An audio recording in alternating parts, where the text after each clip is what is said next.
सास बहू की हिंदी कहानियाँ, सास और बहू की मोरल कहानियाँ। प्रियंका डॉक्टर की पढ़ाई कर रही थी, लेकिन उनकी सास कोकिला को उनका पढ़ाई करना बिल्कुल पसंद नहीं था और वह जानबूझकर उन्हें घर के कामों में उलझाए रखती थी। सास बहू की हिंदी कहानी। प्रियंका के घर उनकी सहेली आती है। नमस्ते आंटी, प्रियंका घर पर है क्या? सास क्यों, कौन है तू और तुझे क्या काम है मेरी बहू से?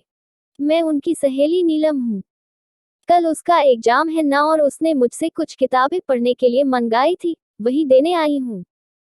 अच्छा, तू है नीलम जो सारा दिन फोन पर मेरे बहू के कान भरती रहती है? देख लड़की, अगर आज के बाद तूने मेरी बहू को उल्टी सीधी बात पढ़ाई तो मुझसे बुरा कोई नहीं होगा। अरे खबरदार, अगर आज के बाद तूने मेरी बहू को फोन किया और दोबारा इस घर में दिखाई दी है। अरे माँ जी, पता नहीं आप किस जमाने की औरत हैं, मैं तो सिर्फ आपकी बहू की मदद करना चाहती थी, लेकिन क्या करे, बेचारी की किस्मत ही टूटी है, उसे आप जैसी सास मिली है। ठीक है, जाती हूँ मैं। बढ़िया आई, मुझे भाषण देने वाली तेरे जैसी बहुत देखी है मैंने। शाम को प्रियंका अपने पति के साथ घर आती है। प्रियंका, माँ जी मेरी बहन नीलम घर पर आई थी क्या?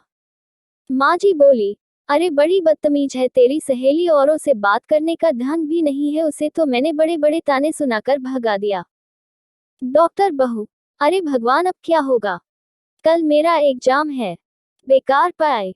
सास कोकिला, अरे तेरी यह बेकार की पढ़ाई में क्या रखा है? बड़ी आई डॉक्टर बनने, चुपचाप घर के कामों में ध्यान दे। सास कोकिला, कल मेरी कुछ सहेलियां घर पर आ रही है, इनकी खातिरदारी में कोई कमी नहीं रहनी चाहिए। बहू, जी माँ जी। प्रियंका के साथ मुंह फुलाकर वहां से चली जाती है। अगले दिन का पूरा समय प्रियंका का सास की सहेलियों की खातिरदारी में और घर के काम में बीत जाता है और प्रियंका एग्जाम नहीं दे पाती है। उस रात प्रियंका अपने पति करण को सारी बात बताती है। करण, अब क्या बोलूं, यह माँ भी ना कोई बात नहीं और तुम अपना मुंह ठीक कर लो, अगली बार अच्छे से ठीक से पढ़ाई करना। भारती, कुछ दिनों के बाद बाहर से आवाज आती है, अरे कोकिला बहन है, घर में प्रियंका है। कोकिला, क्या हुआ भारती, तू इस तरह लंगड़ा क्यों रही है? भारती, अरे क्या बताओ कोकिला बहन, सीढ़ियां उतरते वक्त मेरा पैर फिसल गया और पैर में सूजन आ गई है, इसलिए तेरी बहू से दवा पानी कराने आई हूँ। कोकिला, मेरी समझ में नहीं आता, लोग छोटी छोटी बातों को लेकर डॉक्टर के पास क्यों जाते हैं? अरे तेरा पैर मुड़ गया है ना, बस ला, अभी तेरे पैर को मैं ठीक कर देती हूँ। दिखा तेरा पैर। कोकिला भारती का पैर पकड़कर जोर से खींचती है। भारती, मर गई रे, ऐसा बोलकर जोर से चीखती है।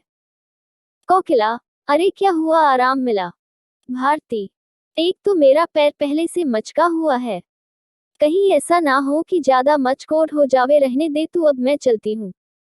और वो चली जाती है। थोड़ी देर के बाद प्रियंका घर आती है।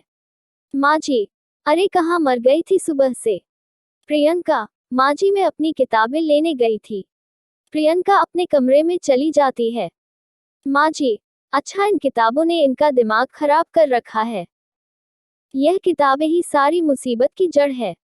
पेपर पस्ती लेने वाला। थोड़ी देर में ही वहां पेपर पस्ती लेने वाला और खाली बोतल लेने वाला चिल्लाता हुआ गुजर रहा होता है। सास ने बहू की सारी किताबें पेपर वालों को दी। पेपर वाला बोला, यह तो सब अंग्रेजी में लिखी हुई बहुत महंगी किताबें हैं। कोकिला बहन बोली, तो लेकर जाता है कि नहीं? वैसे पेपर वाला सब किताबी लेकर चला जाता है। प्रियंका को जब इस बात का पता चलता है तो वह बहुत दुखी होती है और अपनी पढ़ाई पूरी करने के लिए लाइब्रेरी में पढ़ने के लिए जाने लगती है। कुछ दिनों के बाद सास कहती है, अरे मर गई रे बाप, सास को बहुत दर्द होता है और वो चीखने लगती है।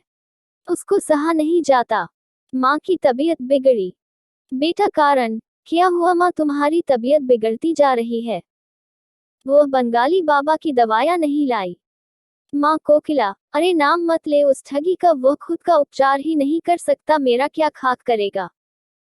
बेटा करण, बेटा ठीक है ना, मैं प्रियंका को फोन करके बुलाता हूँ। प्रियंका लाइब्रेरी में बैठे हुए पढ़ रही होती है, तभी उनके पति करण का फोन आता है। प्रियंका: जी बोलिए जी। करण: माँ की तबीयत ठीक नहीं है, जल्दी घर पर आ जाओ। प्रियंका: जी मैं अभी आती हूँ। थोड़ी देर के बाद प्रियंका घर पहुंचती है और कहती है, क्या हुआ माँ जी? माँ जी: हाँ, बहुत बड़ा बुखार है। प्रियंका: फिक्र न करो माँ जी, आप मुझे एक बार चेकअप करने दीजिए, सब ठीक हो जाएगा। माँ जी: अच्छा ठीक है बहू, जैसी तेरी मर्जी। प्रियंका कोकिला का चेकअप करती है।